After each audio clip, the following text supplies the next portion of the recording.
Today we're making a banana bread granola, which makes a really great topping to a protein-packed Greek yogurt and some banana slices.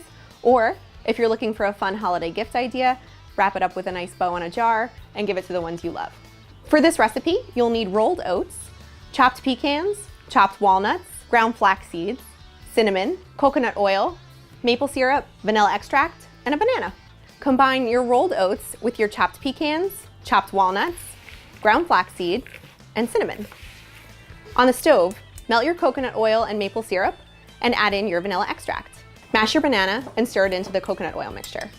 Take your liquid and add it into your dry ingredients, combine it, and spread it out on a baking sheet.